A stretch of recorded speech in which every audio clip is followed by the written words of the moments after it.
Hello student, कैसे हो आप लोग। आई होप कि आप लोग स्टूडेंट अच्छे होंगे और अपनी बोर्ड की तैयारी आप लोग अच्छे से कर रहे होंगे।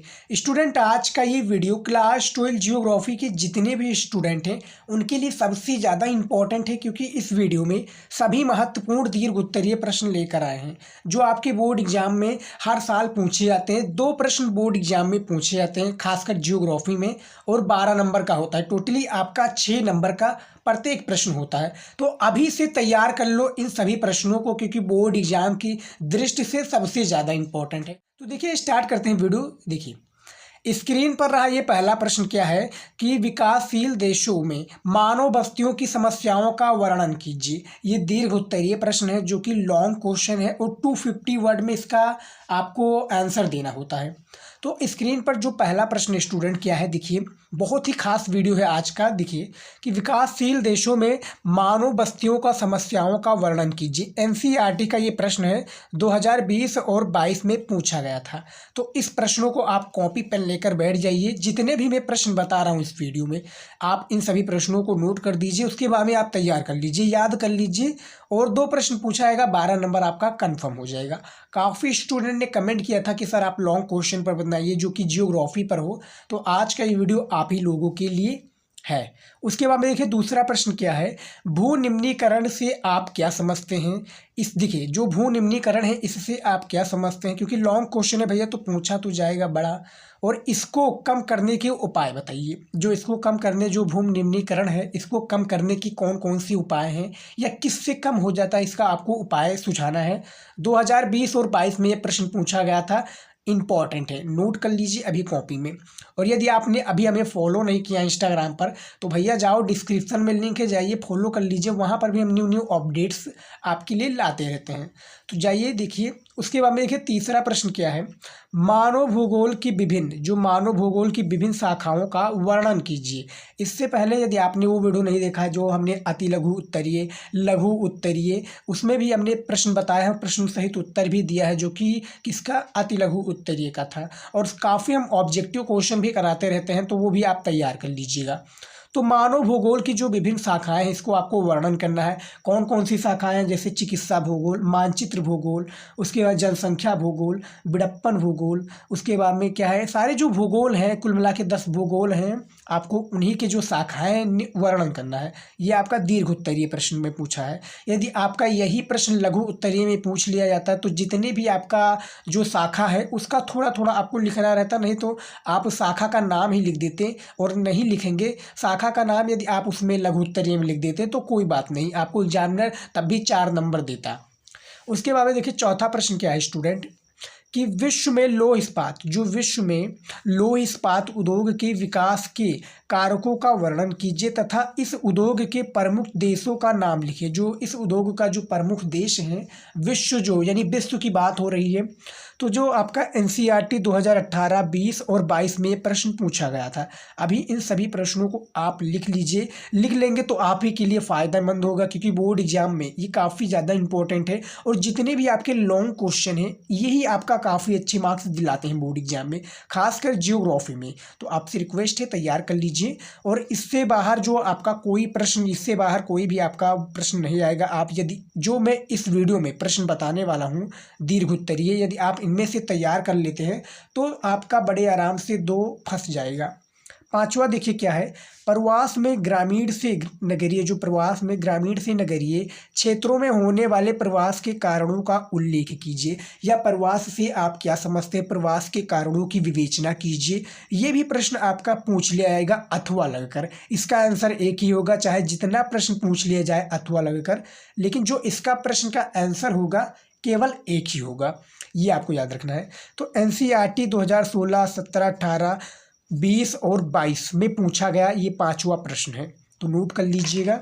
चलिए देखते हैं अगला। देखिए क्या है प्रश्न जो हमारा इंपॉर्टेंट। देखिए 6 नंबर प्रश्न स्क्रीन पर देखिए स्टूडेंट क्या है, इंदिरा गांधी नहर कमान क्षेत्र में सतत पोषणीय विकास को बढ़ावा देने के लिए उपाय सुझाइए।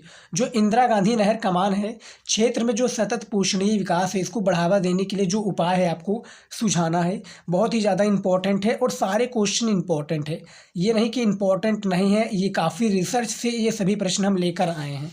उसके बाद में देखिए 7वां प्रश्न क्या है, भारत में जनसंख्या वृद्धि के प्रमुख कारण बताइए। जनसंख्या वृद्धि के कारण उत्पन्न समस्याओं और जनसंख्या वृद्धि पर नियंत्रण के उपायों का वर्णन कीजिए।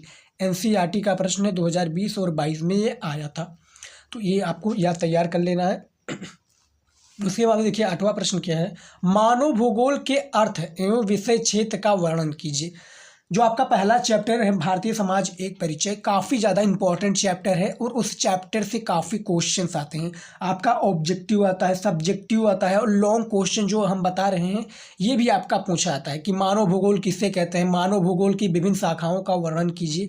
तो आने वाला जो आपका प्रश्न था उसमें हमने बता दिया है जो मानव भूगोल की विभिन्न शाखाएँ हैं। तो जो 8वां प्रश्न है कि मानव भूगोल के अर्थ एवं विषय क्षेत्र का वर्णन कीजिए, 16, 18, 20 और 22 में प्रश्न पूछा गया था 8वां प्रश्न, तो इसको भी आप तैयार कर लीजिए। 9वां नंबर प्रश्न देखिए क्या है, विश्व के विभिन्न भागों में आयु लिंग में असंतुलन क्या है। आयु असंतुलन के लिए उत्तरदायी कारकों का व्यावसायिक संरचना की विवेचना कीजिए। जो व्यावसायिक संरचना इसको आपको विवेचना करना है, बिल्कुल डिटेल में इसका आंसर देना है।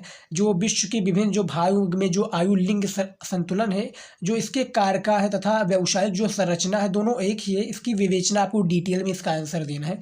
पॉइंट वाइज दीजिए, जो भी आपको लगे कि हेडिंग के अनुसार देना चाहिए तो वो पॉइंट वाइज दीजिए। हम इस पर एक डेडिकेटेड वीडियो बनाने वाले हैं जिसमें हम आपको बताएंगे कि बोर्ड में खासकर जियोग्राफी की कॉपी कैसे लिखें ताकि आप 70 में 70 बिल्कुल ला सकें। तो वो वीडियो भी जल्द आएगा, बस आप कॉमेंट कीजिए।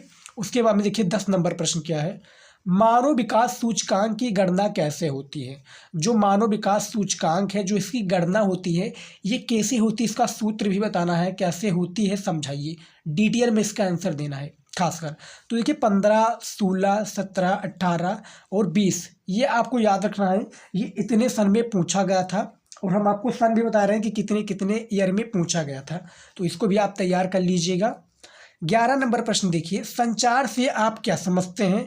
कुछ प्रमुख संचार सेवाओं का संक्षिप्त वर्णन कीजिए। जो बेसिकली आप संचार से क्या समझते हैं, संचार किसे कहते हैं, ये आपको कुछ जो प्रमुख संचार सेवाएं हैं इसका आपको संक्षिप्त में बिल्कुल डिटेल में इसका आंसर देना है। 19, 20, 22 में पूछा गया था। एनसीईआरटी का सारा प्रश्न है, जो आपका एनसीईआरटी जियोग्राफी का बुक है उसी से लिया गया सारा प्रश्न है और काफ़ी रिसर्च से ये सब जो सभी प्रश्न है हम लेकर आए हैं।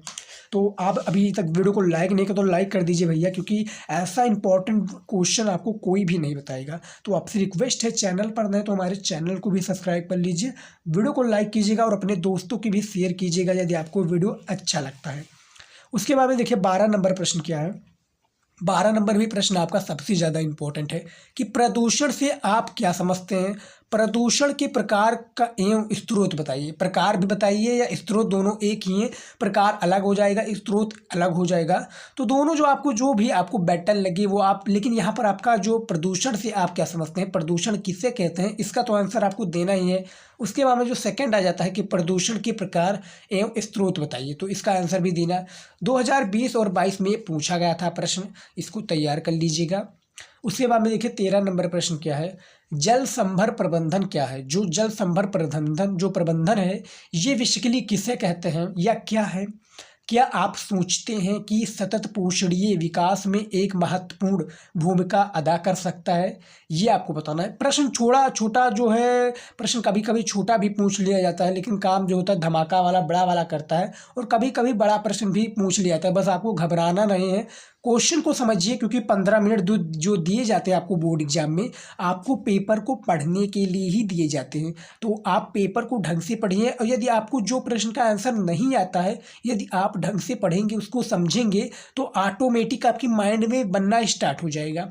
तो ये आपको याद रखना है, जितने भी लॉन्ग क्वेश्चन है, बड़े क्वेश्चन है, उसको याद करने का हम ट्रिक आपको बता दें कि ट्रिक यही है बेटा कि आपको करना क्या है, जो लॉन्ग क्वेश्चन है जितने भी आपको, जैसे थोड़ा याद कीजिए कॉपी में लिखिए, फिर थोड़ा याद कीजिए कॉपी में लिखिए। इससे क्या होगा, आपकी राइटिंग स्किल भी इम्प्रूव होगी और आपको जल्दी याद होगा।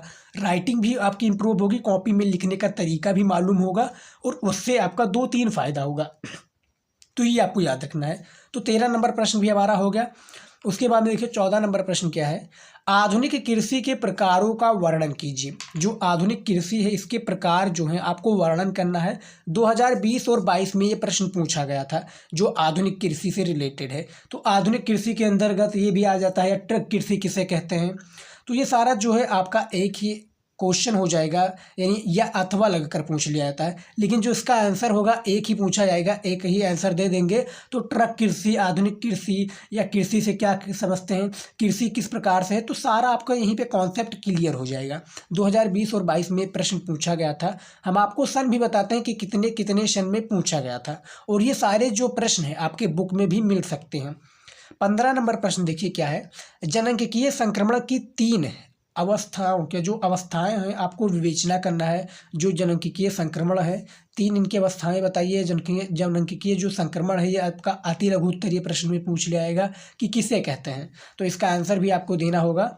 तो ये भी आपको समझ लेना है किस प्रकार से। सारे जो क्वेश्चन हैं इंपॉर्टेंट है और बोर्ड एग्जाम की दृष्टि से मोस्ट इंपॉर्टेंट है। 6 नंबर का आपका पेपर में जो पूछा जाता है दीर्घ उत्तरीय, खासकर सबसे ज़्यादा इंपॉर्टेंट होता है। इसका जो आंसर होता है, जिसको आपको बोर्ड एग्जाम में आंसर देना होता है, एक प्रश्न का 2 ही प्रश्न पूछे जाते हैं, वो सारे मानचित्र से रिलेटेड आपके प्रश्न आ जाते हैं। जो कि 5 नंबर आपका भारत का जो मैप होता है उसको भरने के लिए, और जो विश्व का 5 नंबर उसमें दिया जाता है। यदि आप मैप नहीं भरना जानते बोर्ड एग्जाम में, खासकर जियोग्राफी में मैप कैसे भरें, तो हमने उस पर भी वीडियो बनाया हुआ है, तो आपको वीडियो मिल जाएगा। आप जाइए हमारे चैनल पर सर्च कीजिए, मिल जाएगा वीडियो। उसके बाद में देखिए दोस्तों 16 नंबर प्रश्न क्या है, भारत में गंदी बस्तियों की समस्याओं का वर्णन कीजिए। जो गंदी बस्तियां हैं, जो इनकी समस्याएं गंदी बस्तियों की क्या क्या है, आपको वर्णन करना है। एनसीईआरटी 16, 17, 18, 19 और 20 में प्रश्न आया था, तो अभी इन प्रश्नों को तैयार कर लीजिएगा। उसके बाद में देखिए 17 नंबर प्रश्न क्या है, जितने भी स्टूडेंट इस बार पेपर देने वाले हैं, आपसे रिक्वेस्ट है पेपर देने से पहले इन सभी प्रश्नों को नोट कर लीजिए। कॉपी पेन में नोट कर देंगे तो ज़्यादा बेटर होगा, खासकर आपको याद करने में भी कोई दिक्कत नहीं होगी, और एक एक प्रश्न का आंसर आप याद कर ले जाएंगे। तो देखिए 17 नंबर प्रश्न क्या है, ग्रामीण पलायन रोकने के लिए अपने जो कुछ सुझाव है आपको दीजिए। जो ग्रामीण पलायन है, जो इसके रोकने के लिए कौन कौन से सुझाव है, कौन कौन से सुझाव रखने चाहिए, तो इसको आपको आंसर देना, बिल्कुल सटीक आंसर देना है। 18, 19, 20 और 22 में ये पूछा गया था। 4 सालों में ये सभी प्रश्न पूछे गए हैं, जो आपका 17 नंबर है। 19 नंबर प्रश्न देखिए क्या है, सॉरी तो आपका 18 नंबर प्रश्न क्या है, भारत में पाए जाने वाली प्रमुख लौह तथा अलोह खनिजों का वर्णन कीजिए। जो लौह और अलोह खनिज हैं इसको आपको वर्णन करना है। एनसीईआरटी से लिया गया प्रश्न है, जो आपका एनसीईआरटी का बुक है उससे ये लिया गया है कि जो भारत में पाए जाने वाले लौह और तथा अलोह क्या है, लौह फिर अलोह खनिज जो है इसका वर्णन कीजिए। 6 नंबर का प्रश्न है, एक भी प्रश्न आपको नहीं छोड़ना है। और जितने भी मैं प्रश्न बता रहा हूँ, यदि आप इन सभी प्रश्नों को तैयार कर लेते हैं तो इनमें से 2 ही प्रश्न पूछा जाता है, कोई ना कोई तो आपका बोर्ड एग्जाम में आ ही जाएगा, और 12 नंबर भैया आपका दिला कर रहेगा।